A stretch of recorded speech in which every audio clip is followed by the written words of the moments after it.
का हमारा विषय है कि भाव सुधारो भव सुधरेगा। बहुत ही सुंदर विषय है भाइयों।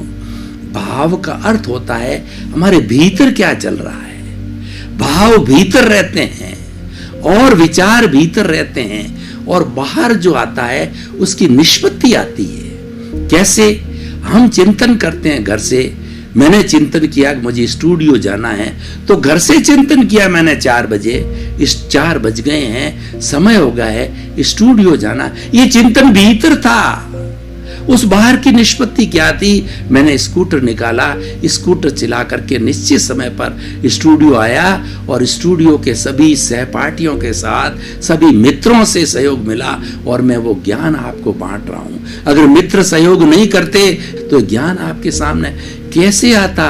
ये प्लानिंग भीतर होती है, निष्पत्ति बाहर आती है, ये समझने की बात होती है।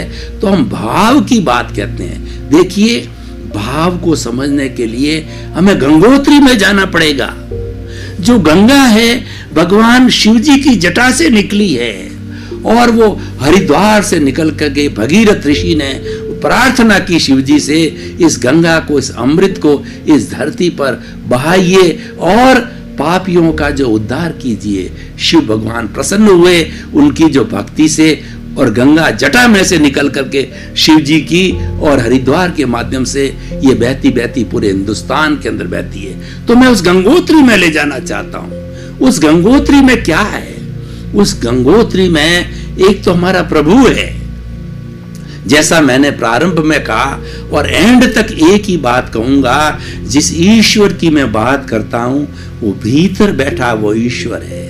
इस बात को आप अच्छी तरह से जान लें कि मेरा हर एपिसोड उस ईश्वर के इर्द गिर्द घूमेगा।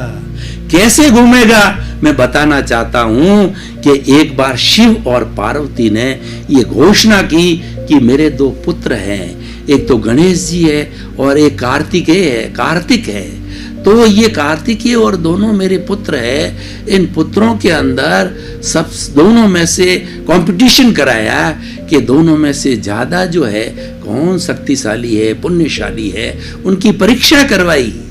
तो परीक्षा करवा करके उन्होंने कहा कि आप दोनों जाइए और पूरे ब्रह्मांड की परिक्रमा करके आइए। पूरे ब्रह्मांड की परिक्रमा करके जो पहले माता पिता शिव पार्वती के चरणों में नतमस्तक होगा वो प्रथम होगा, वो विजेता होगा, उसको हम आशीर्वाद देंगे। अब देखिए, जो शिव जी, जो अपने गणेश जी हैं, वो गणेश जी तो भारी शरीर में और मूषक उनका वाहन। अब मूषक वाहन पे गणेश जी चढ़ के जावे तो कितना लंबा घूम के आएंगे और कब पूरा सृष्टि का जो है वो भ्रमण करके आएंगे। और कार्तिकेय स्वयं हल्के थे और गरुड़ जो है उनका था, जो कि अपनी फ्लाइट की रफ्तार से भागने वाला था। तुरंत आदेश मिलते ही दोनों गए और कार्तिकेय तो तेज रफ्तार से भागा कि पहले मैं करके आऊंगा। और गणेश जी ने एक बड़ी सूझ निकाली।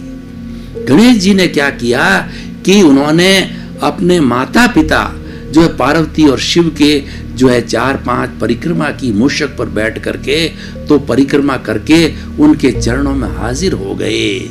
और कार्तिकेय जब घूम के आया तो गणेश जी चरणों में नतमस्तक थे। तो शिव जी ने कहा कि गणेश जी प्रथम रहे, इसलिए गणेश जी को हम दोनों आशीर्वाद देते हैं कि जहां कहीं पर भी इस संसार में कभी भी मंगल कार्य होगा, श्री गणेशाय नमः, गणेश की स्तुति की जाएगी। तुम अजर बन गए, तुम अमर बन गए। तो गणेश जी हमारे प्रथम में रहे।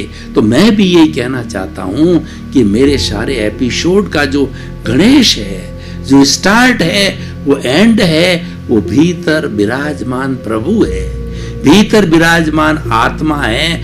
वही राम है, वही कृष्ण है और वही 33 करोड़ देवी देवता है, वही महावीर है, वही जीसस है, क्राइस्ट है, वही हमारा जो है वो जो है वो मोहम्मद साहब है और गुरु नानक है। कुछ भी मानिए, पर्याय नाम है, लेकिन सत्य वो एक ही है। तो जो कुछ भी बात की जाएगी इसके इर्द गिर्द की जाएगी, इसकी परिक्रमा की जाएगी। इसीलिए हमने हमारे इस कार्यक्रम का नाम जो रखा है साइंस ऑफ सोल, आत्मविज्ञान। तो भाइयों, हम बात कर रहे थे कि भाव की, भाव कहां से आता है?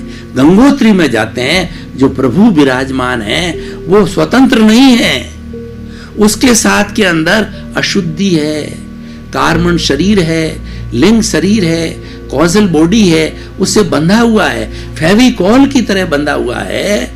वो दोनों भीतर बैठे हैं और अब वहां से क्या होता है? वहां से प्रारब्ध होता है, वहां से पुण्य या पाप हमारा उदय में आता है।